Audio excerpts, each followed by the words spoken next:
que el que esperaba, ese duraba poquito y solo hablaba del impacto de la agricultura, ¿cierto? Pero ahora en el chat les acabé de poner 2 videos más. Si ven, el primero está relacionado con la importancia de la sostenibilidad ahora en las empresas en Alemania. Es un documental o un video de la Deutsche Welle y habla de la sostenibilidad. Me parece que en los primeros 15 minutos, el video dura un poco más, pero en los primeros 15 minutos habla de cómo han ido evolucionando las industrias para adaptarse a estas necesidades de sostenibilidad, ¿cierto? Entonces ahí habla cómo un productor empezó a ofrecer productos orgánicos y cómo cambió todo su giro en el negocio, y otro habla de esta parte social. Y el segundo video habla, de lo que vamos a hablar un poquito más adelante, de la economía circular. ¿Han escuchado este nuevo concepto de economía? Bueno, que ya no es tan nuevo en verdad, de economía circular. ¿De qué trata? Vente. La economía circular trata de que todo lo que produce mi proceso, yo lo reintegre posteriormente a otro proceso, de tal manera que se extiende el uso de los materiales hasta su última posibilidad. Por ejemplo, sería reutilizar el plástico, utilizar el vidrio, tal vez materia textil, y esto implica su reuso per se o que entre como materia prima a otro. Entonces, ese material no va a regresar al medio ambiente, lo que tiene un tiempo de vida muy alto en degradarse, sino que mientras tenga una vida útil, se lo transforma y se lo reintegra al proceso productivo. Eso es. Ajá, exactamente. Sí, entonces ahora la nueva tendencia es utilizar siempre los materiales o los productos en la forma en la que tengan el mayor valor económico posible, algo así. ¿Cierto? Entonces, lo que busca es no solo reciclar, que era la idea de antes, ¿cierto? Antes terminábamos los desechos de un proceso, buscábamos que sean reciclados de cierta forma para evitar el impacto de esos desechos o para minimizar el impacto de esos desechos en el ambiente. Pero ahora la nueva tendencia es ya no solo ver qué se hace con esos desechos, sino diseñar todo el proceso para que ya no existan desechos, ¿cierto? Entonces, desde el inicio, desde el diseño, lo que deberíamos tratar de hacer es estructurar ese material para que pueda ser primero reutilizado. Esa es la primera opción antes de reciclado, ¿cierto? Porque cuando nosotros reciclamos algo ya estamos perdiendo cierta cantidad de material o estamos empleando energía para reciclar ese desperdicio. Entonces, lo que busca es primero que se puedan reusar esas partes, ¿cierto? Ya si no se pueden reutilizar, entonces ahí sí deberíamos ir a la siguiente fase, que sería el reciclado, para volver a incorporar todas esas partes, esos materiales en algún lugar del mismo proceso o de otros procesos. ¿Cierto? Entonces, por ejemplo, cuando nosotros estamos diseñando una bebida, se me ocurre, ¿cierto? La idea es que desde el diseño nosotros pensemos en que lo que nos sobra después puedan ser primero reutilizados antes de reciclados. Entonces, por ejemplo, sería mucho más amigable utilizar un recipiente de vidrio que pueda ser reusado sin ningún proceso adicional, ¿cierto? Más que el esterilizado. Entonces, una botella de vidrio, bajo este concepto, sería mucho más amigable que una botella de plástico, aunque este plástico sea reciclable. ¿Por qué? porque en el proceso de reciclado ya estoy empleando cierta cantidad de energía y esa energía también va a tener un impacto en el ambiente. Entonces, este segundo video habla un poco de esa economía circular. Si alguien quiere leer un poco más de esto de economía circular, esto empezó por un estudio, bueno, no empezó mucho antes, pero formalmente se encargó un estudio a esta consultora McKinsey para que estime cuáles serían las ventajas de esta economía circular, ¿cierto? Si sería o no sería factible. Entonces, de ahí salió este famoso McKinsey Report, y ahí es un libro que habla de esta economía circular y cuáles serían las etapas o las áreas de la industria en donde sería factible aplicar estos principios de la economía circular. Entonces, la parte biológica de bioindustria es una de estas áreas en donde se debería aplicar todos estos principios. Entonces, ahí déjenme, les leo, o les voy a cargar ahorita en el chat mejor este McKinsey Report por si a alguien le interesa leer un poco sobre eso.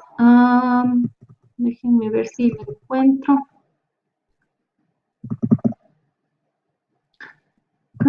Valor.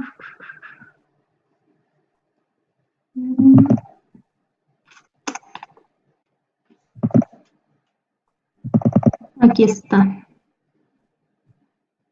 McKinsey.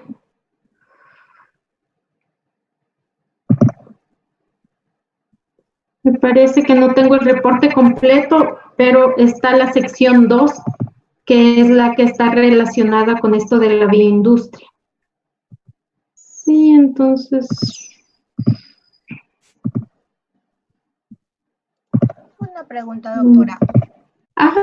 Me llamó la atención, bueno, sé de lo que el concepto de economía circular, más no he tenido la oportunidad de revisar un estudio per se. Pero ¿cuál sería la diferencia entre que cada proceso productivo se preocupe por reintegrar el material que sea posible a su proceso en vez de reciclarlo? Digo yo,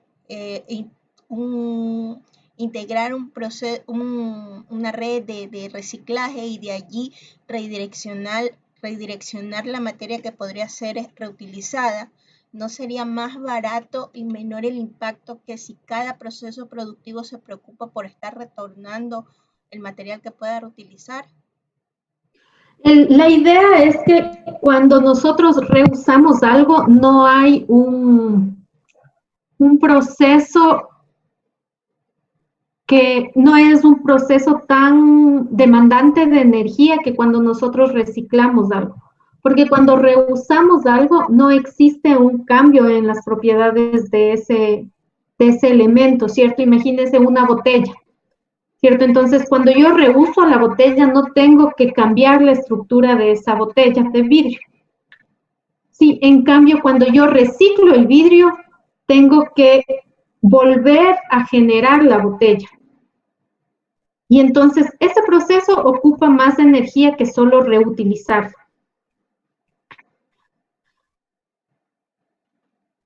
Ahora hay ciertos desechos que no pueden reutilizarse, sino que tienen que necesariamente ser reciclados, ¿cierto? Entonces, por ejemplo, una botella tal vez puede reutilizarse unas 2 o 3 veces, pero después de eso ya va a ser imposible reutilizarla, entonces ahí sí debería pasar al siguiente, la siguiente etapa, que debería ser el reciclaje. Entonces ahí ya le rompo al vidrio, le destruyo y vuelvo a formar una nueva botella.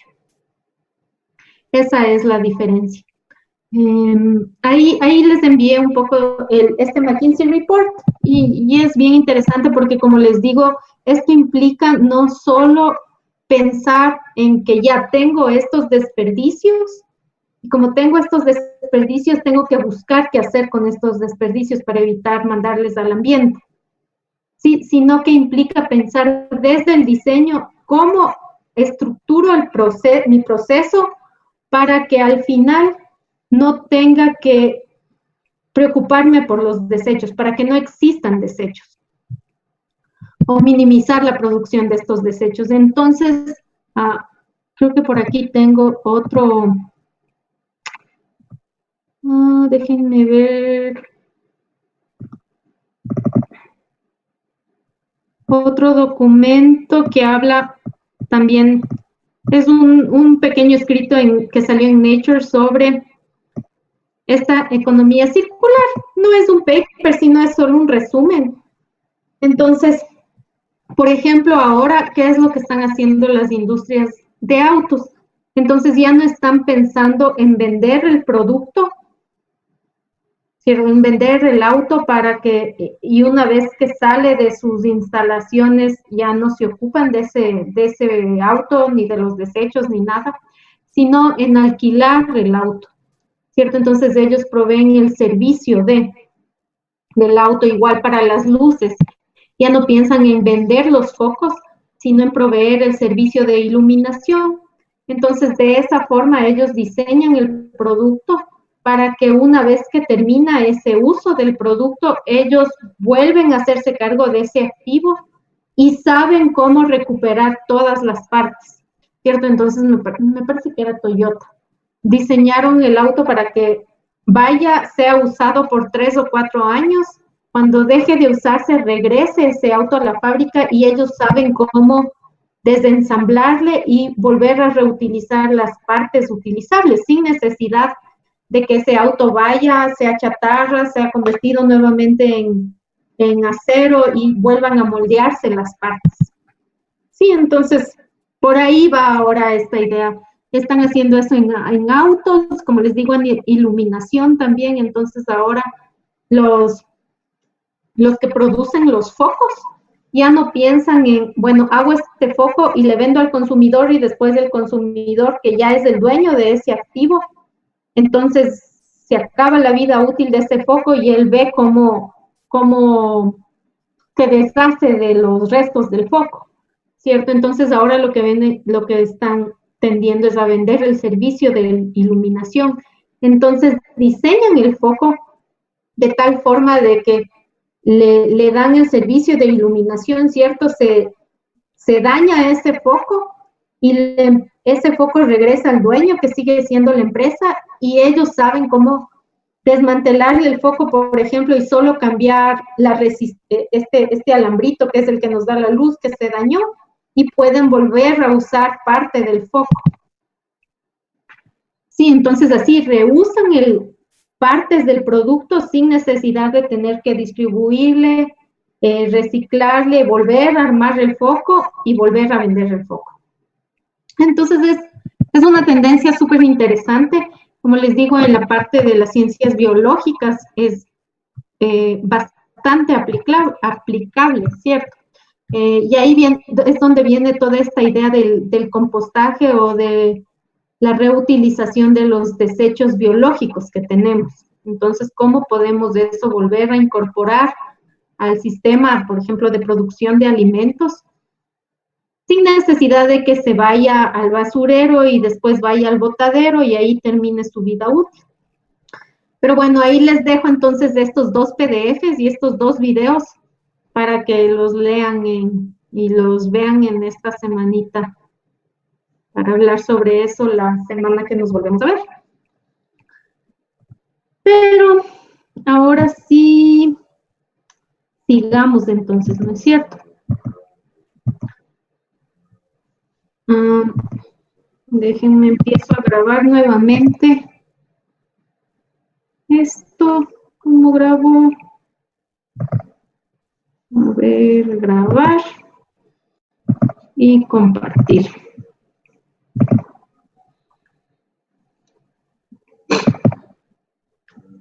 Entonces habíamos hablado de que para alcanzar estos sistemas sostenibles necesitamos ocuparnos de los 3 pilares, de la parte económica, de la parte ambiental y de la parte social.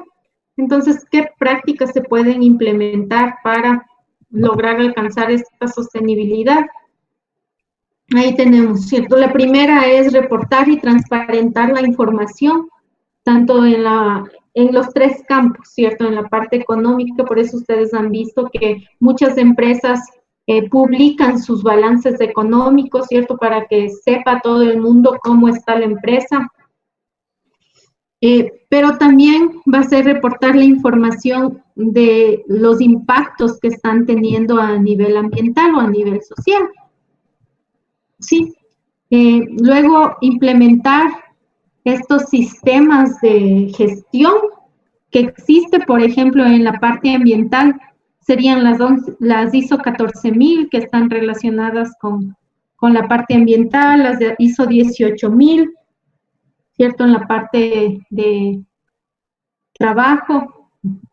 O también hay otras certificaciones que nos pasan la información de cómo se están realizando los procesos, ¿cierto? Otras certificaciones como por ejemplo esto de comercio justo que nos habla de cómo está la parte social en la cadena, o estos sellos, yo que sé, de producción orgánica. Me parece que hay otros para la producción o el uso de recursos forestales de forma sostenible, ¿sí? Entonces, aplicar o implementar algunos de estos sistemas de gestión que existen. Otra práctica puede ser el compromiso como capacitar a todos los actores dentro de la cadena para que entiendan qué son estas prácticas sostenibles, ¿cierto? Y por qué es necesario que todos nos llevemos bien y que todos estemos de acuerdo en lo que está pasando a lo largo de toda la cadena. Mejorar la gobernanza para impulsar la calidad y la equidad. Nosotros no nos metimos ahorita en nada de esto de la gobernanza, pero en una cadena no existe solo el flujo de producto de un actor al otro, ¿cierto? Sino que estos actores tienen que comunicarse unos con otros y se desarrolla una relación entre todos estos actores a lo largo de la cadena. Y el estudio de esas relaciones o la forma en la que se desarrollan, en la que se dan esas relaciones, se llama la gobernanza, es decir, cómo se gobierna lo que está pasando, las relaciones de un actor con otro actor. Ahora, la gobernanza que se implementa o que se debería implementar dentro de una cadena va a depender de muchas cosas, ¿cierto? Va a depender, ¿se acuerda Lucía de esto?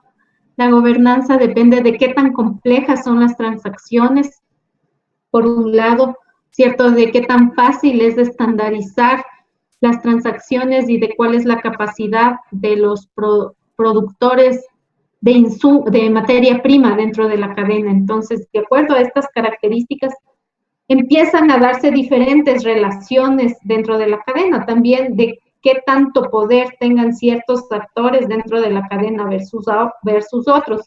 Entonces ahí podemos tener casos en los que unos actores toman todas las decisiones y a los otros actores solo les toca obedecer, en los que tiene que haber un acuerdo entre todos los actores de la cadena, etcétera. Sí. Ese es un tema también bastante interesante, bastante divertido, pero tampoco vamos a hablar de eso ahora. Y otra práctica que se puede implementar para promover la sostenibilidad es el análisis del ciclo de vida del producto, ¿cierto? Finalmente, lo que nos interesa. Entonces, ¿qué es lo que buscamos con este análisis del ciclo de vida del producto? Es ver el impacto ambiental que tenemos, pero a lo largo de toda la cadena por la que pasa el producto para llegar al consumidor, como les digo, hasta la disposición final. ¿Sí? Ahora, para medir qué tan sostenible es una cadena, nosotros deberíamos tener indicadores en estos tres pilares, ¿cierto? Tener indicadores en la parte ambiental, tener indicadores en la parte social y tener indicadores en la parte económica. Entonces, y estos indicadores usualmente se hacen a nivel de producto, no a nivel de proceso. ¿Por qué? Porque el producto es el que va pasando de una etapa a la otra, ¿cierto? En cambio, cuando hablamos de proceso, estamos hablando de qué es lo que está pasando en una industria o en una sola etapa de la cadena. Entonces, deberíamos tener indicadores económicos, ambientales o sociales, ¿cierto? Pero en la actualidad, los más populares han sido los indicadores económicos o los indicadores ambientales. Sí, todavía a la parte social no se le pone mucho interés. Entonces, por ejemplo, cuando el análisis de cadena de valor tiene un enfoque económico, lo que se hacen es estos análisis financieros o económicos, ¿cierto? Ver qué tan rentable es un producto en las diferentes etapas o cuánto valor monetario está agregándose en cada una de estas etapas. Ahí también lo que podemos hacer es ver cómo está la distribución de ese valor que se está agregando en el producto. Es decir, por ejemplo, si una cerveza cuesta $1, ¿cierto? En la tienda, entonces el valor que tiene ese producto, el valor económico va a ser $1. ¿Cómo ese valor se está distribuyendo en las diferentes etapas, ¿cierto? ¿Qué porcentaje de ese dólar se queda en la comercialización? ¿Qué porcentaje de ese dólar se queda en el procesamiento? ¿Qué porcentaje de ese dólar se queda en la etapa de producción primaria?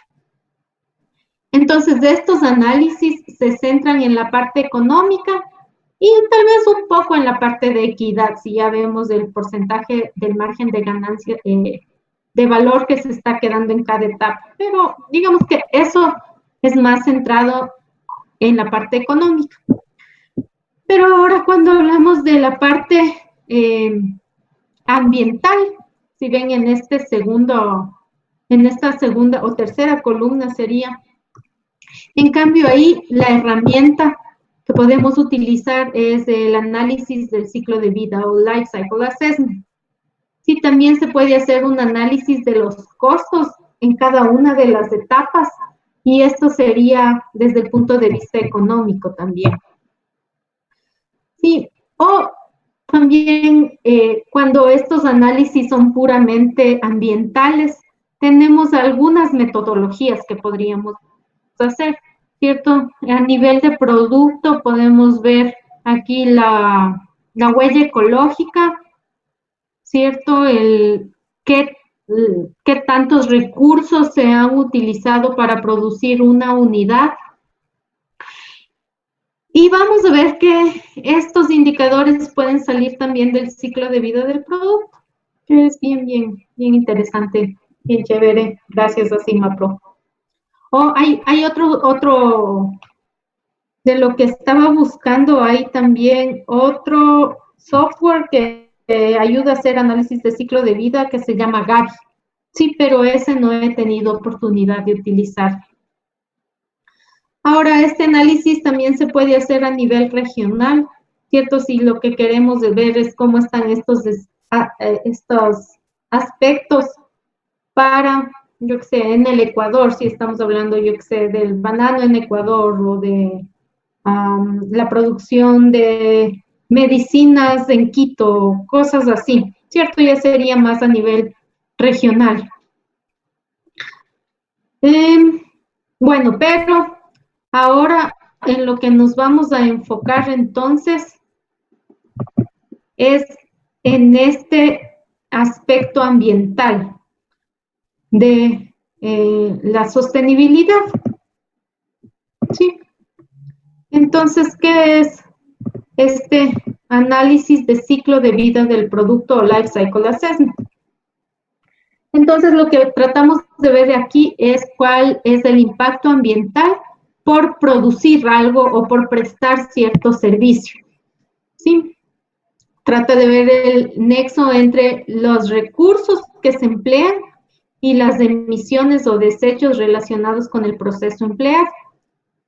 ¿Sí? Por una parte, nos interesa qué recursos naturales se emplean y de dónde provienen esos recursos.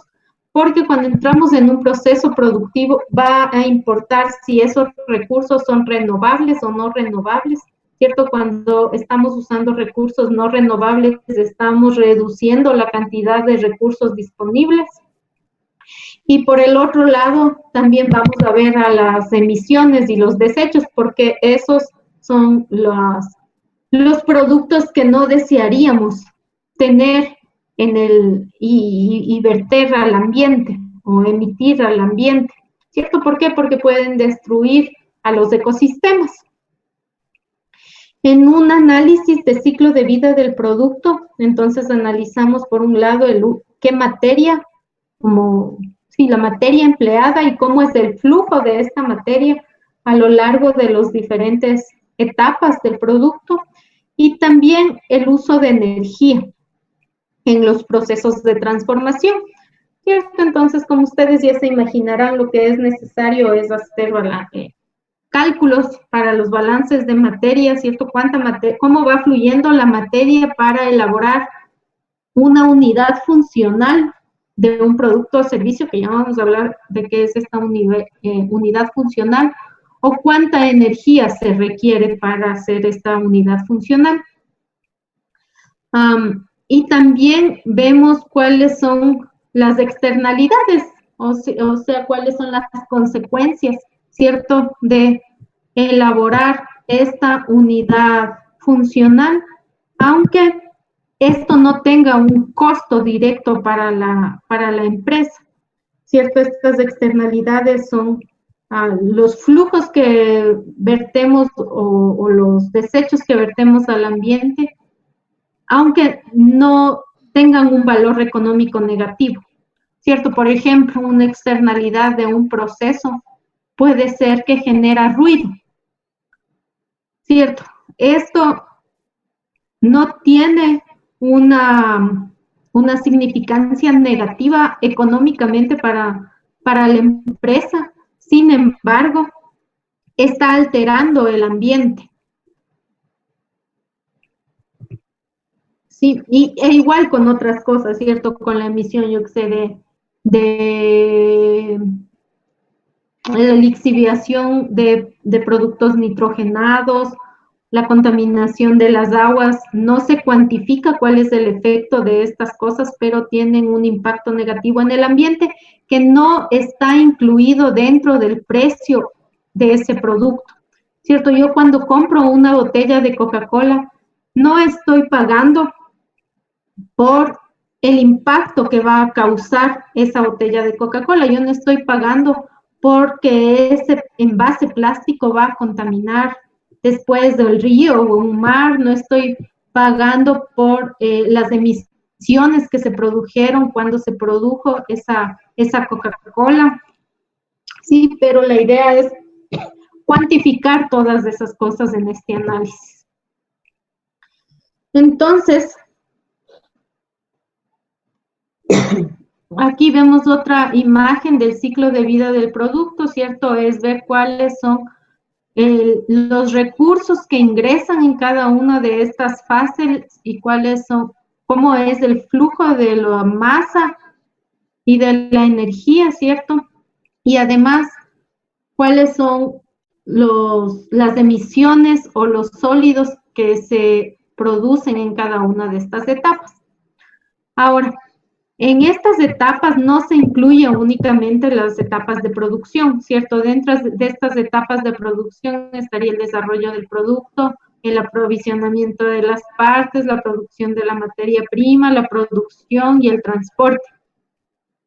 Esto es lo que yo les había dicho que se llama desde la cuna hasta la puerta, sería from cradle to gate, ¿sí? Sino que la idea es también analizar qué es lo que pasa durante el uso de ese producto o servicio, si también hay emisiones o impactos por utilizar algo, y qué es lo que pasa una vez que termina el uso de ese producto, si se recicla, no se recicla, si se reusa o si va a los botaderos. Entonces aquí a la derecha tenemos un gráfico un poco más detallado, ¿cierto? Empieza por el input supply, la producción, el proceso, marketing. Hasta aquí sería esta primera fase que en dibujar, ¿cierto? Hasta aquí. Entonces tendríamos esto que les digo de la puerta, de la cuna a la puerta, o from cradle to gate.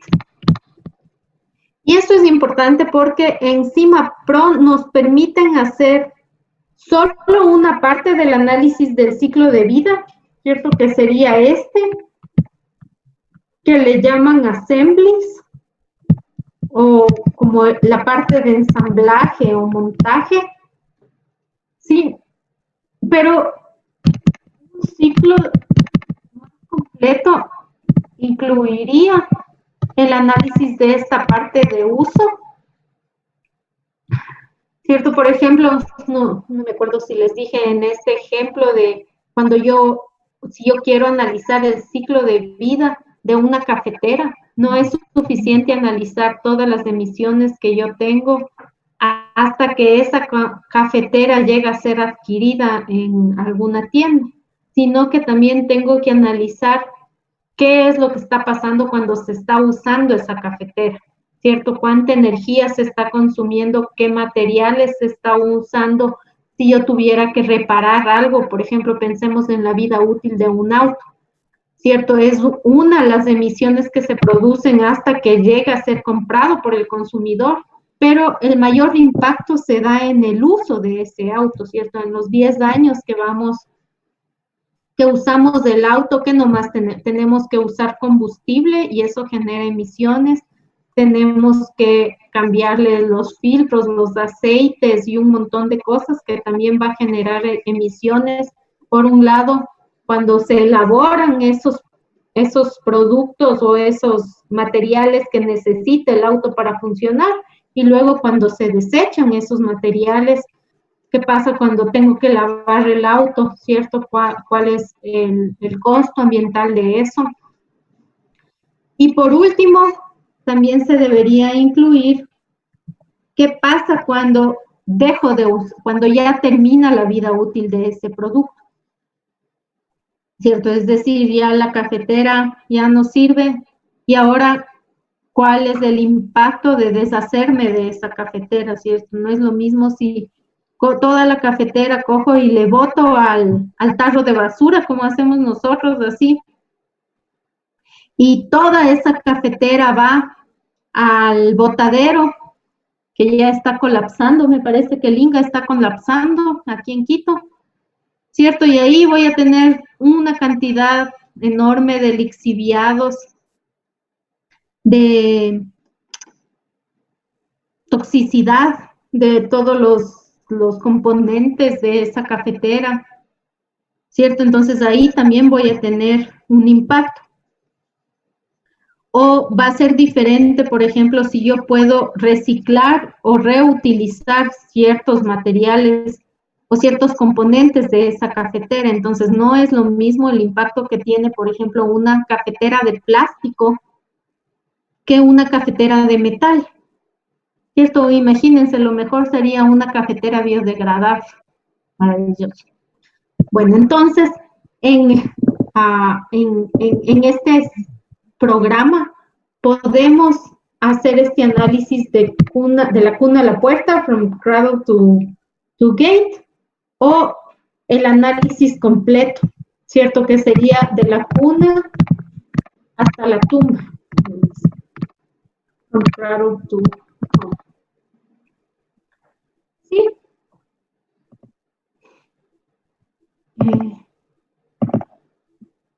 Les estaba compartiendo, sí, no les estaba compartiendo la pantalla, ¿o sí?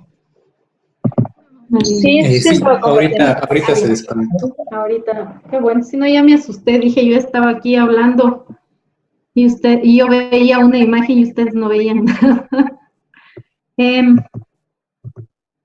Listo, entonces, eso es, ok, lo que haríamos en de aquí en adelante, en centrarnos solo en el análisis de ese impacto ambiental. ¿Hasta aquí alguien tiene alguna pregunta o alguna duda? Entonces, ¿cuál es el objetivo de esto? ¿Cierto? Es una vez que nosotros sepamos en qué etapa se está dando este impacto, nosotros podemos reformular los procesos por un lado, ¿cierto? Y tratar de minimizar este impacto. Otro objetivo de esto es que nosotros, si sabemos cuál es el impacto de un producto, podemos comparar con el impacto que tiene nuestra competencia, ¿cierto? Si yo tengo 2 barras de chocolate, tal vez el impacto haciendo una barra de chocolate que está hecho 100% de cocoa es diferente al impacto que tiene una barra de chocolate que está hecho con 20% de cocoa y 80% de grasas vegetales. Sí, entonces,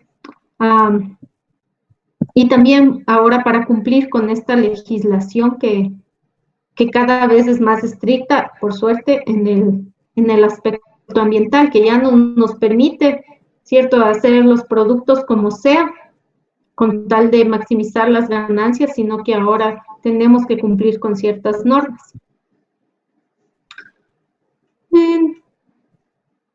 Entonces, déjenme, abro mi siguiente presentación. Y hablemos solo un poquito de la introducción al análisis de impacto, y ahí les voy a pedir que ustedes lean estos documentos que les dije, la lectura 1, que está relacionada al análisis del ciclo de vida, y cuáles son los objetivos y beneficios de hacer este análisis del ciclo de vida, y el 2, que tiene que ver con las normas ISO. Déjenme busco mi presentación. Doctora, Y cuéntame. esta escala de las normas, eso, ¿a qué escala es? O sea, ¿siempre va a ser para grandes empresas, medianas o empresas que son de forma artesanal? ¿O hacia Para dónde? cualquiera. Sí. Pero aquí no se utiliza. Bueno, yo no. Ajá, no, yo tampoco he escuchado que se utiliza, porque, bueno, tenemos en general las ISO 14000, ¿cierto? Que es para estos temas ambientales, pero que yo tenga implementadas ciertas normas ambientales no nos obliga a hacer un análisis de ciclo de vida. Sí, entonces no es una obligación, como no es una obligación del Estado que para todos los procesos o para todos los productos tenemos que hacer un ciclo de vida, pero como les digo, tiene sus ventajas, ¿no? Ahora, el problema es que es un proceso puede llegar a ser un proceso bastante costoso, porque se requiere un montón de información para poder estudiar qué es lo que está pasando en cada una de estas etapas. Entonces, esa puede ser la limitante, tal vez para empresas pequeñas. Digamos que yo estoy haciendo un chocolate artesanal o cerveza artesanal, ¿cierto? Un proceso biotecnológico. Cerveza artesanal, pero para yo hacer este análisis del ciclo de vida del producto, es decir, del ciclo de vida de la cerveza que yo estoy vendiendo, entonces tendría que tener información de todas las etapas anteriores, es decir, qué es lo que está pasando en la etapa de producción de cebada, ¿cierto? En la etapa del malteado, qué es lo que está pasando, cómo se transportan estas materias primas de un sitio al otro. Sí, entonces, claro, cuando yo soy una gran empresa, para mí es más fácil acceder a esta información, porque yo tengo información de dónde viene, como trazabilidad de lo que estoy comprando, porque por los sistemas de gestión me obligan a tener esta trazabilidad. Pero cuando soy una empresa pequeña o artesanal, es bastante intensivo el adquirir estos datos, ¿no? Ahora hay análisis de ciclo de vida cualitativos y cuantitativos. Entonces, mientras más datos y menos uncertainties, menos incertidumbres yo quiera, tengo que tener más datos, pero también puedo hacer solo un análisis cualitativo y decir, bueno, en este proceso yo sé que estoy utilizando, por ejemplo, en la producción de materia prima, ¿cierto? Yo sé que esta cebada no es orgánica, viene de un monocultivo, sí, porque me viene de Canadá.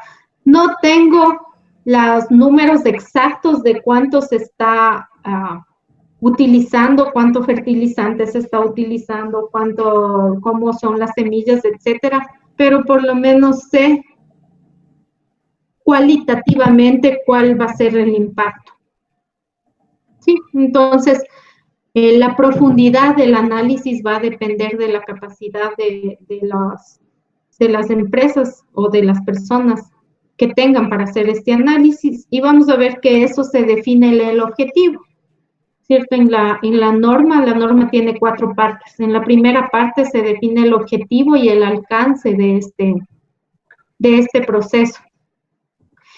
Y claro, ahí haríamos un análisis cualitativo, no uno cuantitativo, y también, por ejemplo, podemos hacer un análisis más corto. Tal vez no queremos hacer el análisis o no podemos hacer el análisis de todo el ciclo de vida, pero podemos hacer el análisis de qué es lo que está pasando en esta etapa y en la siguiente etapa, por ejemplo, en la etapa de producción y en la etapa de comercialización, incluido el transporte. Sí. A ver, yo quería abrir mi segunda presentación. Análisis. Ay, no es esta.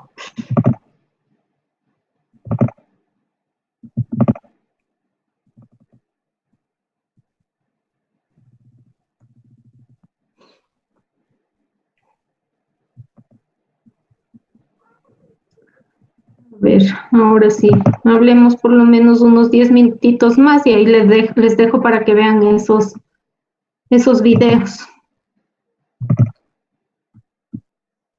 Entonces, empecemos diciendo que cualquier producto o servicio tiene un impacto sobre el medio ambiente. Sí, ¿por qué? Porque para elaborar cualquier producto o servicio vamos a utilizar recursos. Sí, ya sean estos recursos como materia prima que recién ha sido extraída, o bueno, si es materia prima reciclada, el impacto es mucho menor. En verdad estamos teniendo un impacto positivo, ¿cierto? Porque estamos evitando que esos desechos vayan al ambiente, pero para la transformación de esas materias necesitamos de energía. Entonces, cualquier producto o servicio tiene un impacto sobre el medio ambiente, y como habíamos visto antes, esto no importaba, ¿cierto? Nadie se puso a pensar que esto podía tener un impacto en nuestra calidad de vida, pero después, no me fue el informe, me fue no es Bruni, bueno.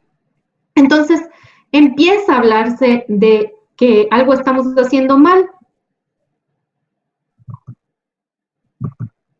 No me acuerdo, ojalá se me venga el nombre de este primer informe que mandaron a hacer como a un grupo internacional e interdisciplinario. Pero entonces, cuando empiezan a darse cuenta de los impactos de los procesos productivos, empieza a hablarse del uso racional de la energía y de los materiales, ¿cierto? Que los recursos ya no son infinitos, sino que son finitos, y que el consumo de la energía también tiene efectos dentro del medio ambiente. Entonces, esto empieza, el primer análisis que se hace es en el 69. Entonces, Coca-Cola quiere ver cuál es el impacto de la producción de los envases que está utilizando. Y de ahí hasta ahora, entonces, bueno, después de esto, cuando sale este informe, las empresas ven la ventaja de eso.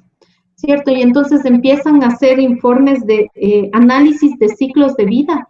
Pero claro, ninguna empresa quería que salga que como resultado que sus procesos son dañinos para el medio ambiente. Entonces empiezan a no ser tan subjetivos. Hasta tal punto que sale un resultado como de un juicio en Estados Unidos que dice que las empresas ya no pueden usar estos resultados de estos impactos ambientales que estaban haciendo para promocionar sus productos. ¿Cierto? ¿Por qué? Porque no era tan objetiva la cosa en esas épocas, cuando empieza a ponerse de moda este análisis del ciclo de vida. Entonces, bueno, ahora, hoy en día, se demanda, los consumidores, sobre todo en países desarrollados, demandan además de calidad e inocuidad, es decir, además de que los productos que consuman no les hagan daño o no sean nocivos para su salud. Además de eso, demandan que el impacto en el medio ambiente no sea significativo, sea lo mínimo posible, y que no se estén desperdiciando más recursos de lo necesario. ¿Cierto? Estas son las nuevas tendencias actuales, Y, por ejemplo, para contarles otra vez, estaba en un foro que hizo el MAGAT, y ahí decían cómo para el 2030 los productos van a medir la sostenibilidad de los productos importados a Europa. Entonces, los productos que no sean producidos de forma sostenible ya no van a tener ingreso al mercado europeo. Sí, entonces, claro, cada vez más los consumidores están preocupados por el impacto ambiental que tienen los bienes y servicios que consumen, y como resultado, ¿cierto?, la legislación ambiental cada vez es más estricta y busca minimizar este impacto ambiental. Entonces ahora podemos ver estas certificaciones o estos sellos en algunos productos que ya nos dicen que son ambientalmente amigables, ¿cierto? ¿Cómo se define ambientalmente amigables? Esa es otra historia, va a depender de la certificación o del sello que estemos usando. Pero entonces, como consecuencia de estos nuevos requisitos o estos cambios en la demanda, ¿cierto? Estas nuevas tendencias que están surgiendo, es que las industrias ahora buscan minimizar los recursos consumidos y los residuos producidos, ¿sí? Y para lograr reducir los residuos producidos y usar los recursos de forma más eficiente, entonces se han visto en la necesidad de mejorar sus procesos y de mejorar el diseño de sus productos. Sí, y llegamos hasta el día de hoy, ¿cierto?, donde hay mucha demanda de parte de los consumidores para saber bajo qué condiciones se ha desarrollado o se ha producido un producto. Esta necesidad de información es mucho más marcada en los países desarrollados, en Europa. Bueno, yo diría más en Europa. En Estados Unidos depende, ¿cierto? No tanto.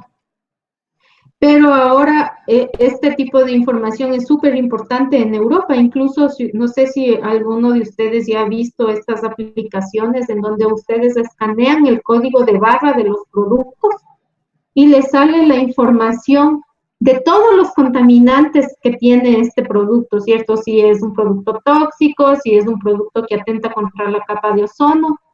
Entonces, cada vez existe un mayor interés de la gente por saber cómo está afectando al ambiente lo que ellos están consumiendo. Habíamos hablado de que para que una cadena de producción sea sostenible necesitamos enfocarnos en los tres pilares, en la parte económica, en la parte social y en la parte ambiental. Y cuando hablamos de la parte ambiental, queremos decir que deberíamos analizar el impacto que tiene la fabricación de ese producto en el ambiente. Ahora, analizar solo el impacto de un proceso tiene un alcance muy corto. Como les dije, ahí nos estaríamos fijando solo en una etapa donde se está realizando ese proceso, por ejemplo, el proceso industrial, ¿cierto? Si hablamos de la fabricación de cerveza, estaríamos hablando de qué es lo que pasa únicamente, yo que sé, en el proceso de fermentación, de manufactura y envase. Sí, yo hablo bastante de la cerveza porque trabajé en la Cervecería Nacional hace algunos años. Entonces, ¿cuál es la dificultad o cuál es el posible problema que hay cuando este análisis ambiental se realiza solo basándose en un proceso? Que no hay una visión global de qué es lo que está pasando en las otras etapas del producto. Y por la necesidad, esa industria en la que estamos analizando, en donde se está desarrollando este proceso, en su afán de optimizar ese proceso y minimizar el impacto, puede transferir las cargas ambientales a otro proceso o a otra etapa más adelante o más atrás o a otra región geográfica, ¿cierto? Entonces ahí, por eso les puse estas dos fotos. Entonces en la primera estamos viendo un río contaminado producto de la elaboración de textiles, me parece que era en la India. Entonces, claro, yo sé que el proceso de teñir la ropa, ¿cierto? Para cuando es barato puede tener un impacto ambiental súper alto. Entonces, yo no realizo ese proceso de teñir la ropa en mi país, ¿cierto? Sino que en mi país el impacto ambiental es pequeño porque solo cosemos, armamos la ropa y compramos la ropa ya teñida. Entonces, lo único que estoy haciendo es moviendo todo ese impacto ambiental a otro eslabón, ¿cierto? Tal vez los que producen la lana o los hilos de ellos son los encargados de teñir y eso le encargo a otra empresa. Entonces, mi industria sale como amigable ambientalmente, pero el producto que estoy haciendo pasó por una etapa en donde sí hubo un impacto ambiental alto. Entonces, por eso es la idea de no analizar un proceso, sino analizar todas las etapas por las que pasa el producto. Y ahí vemos ¿sí? qué es lo que está pasando en China, ¿cierto? Donde los bienes que se consumen en el mundo muchas veces son hechos en China. Y el impacto ambiental mayor está tal vez en ese país. Sí. Entonces, por eso surge esta necesidad de tener un enfoque de producto.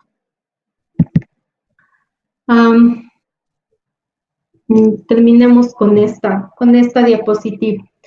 Entonces, hoy en día hay una responsabilidad no solo sobre el proceso que se está realizando en una industria, sino una responsabilidad sobre lo que están haciendo las otras industrias y las otras cadenas que están involucradas con la cadena principal.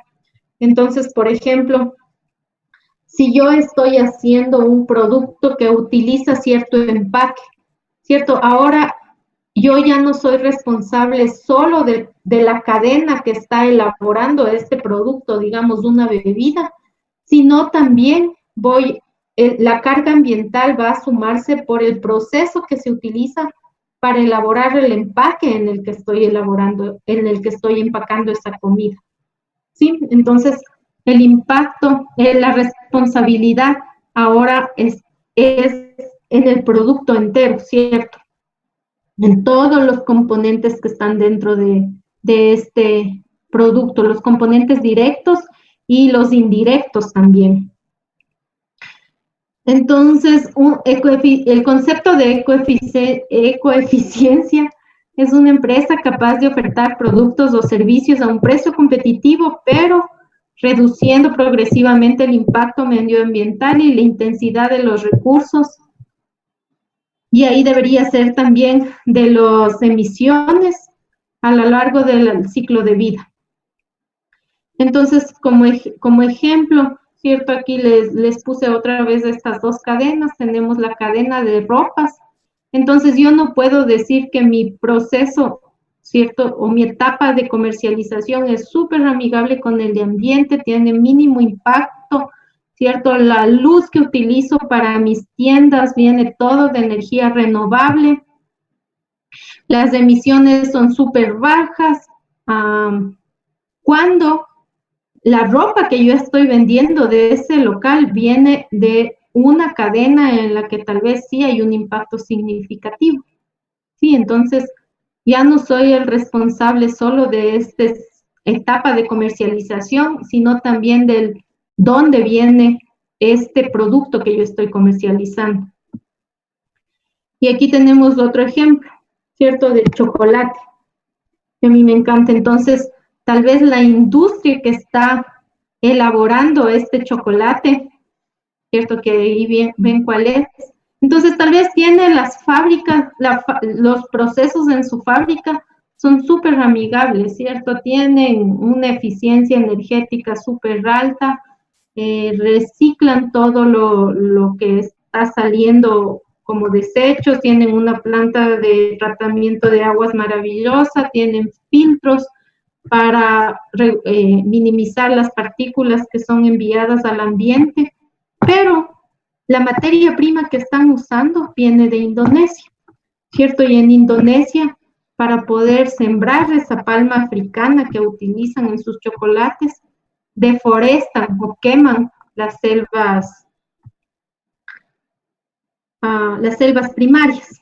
Sí, no sé si alguien ha visto esta propaganda. Entonces, en este caso, esa industria la carga ambiental ya no se mide solo en Nestlé, sino se mide a lo largo de toda la cadena por la que pasó este producto para llegar a ser KitKat. ¿Sí? Entonces, esa es la importancia de hacer un análisis de impacto enfocado en el producto y no solo en un proceso de una industria. Listo, chicos. ¿Alguna pregunta? ¿Dónde están?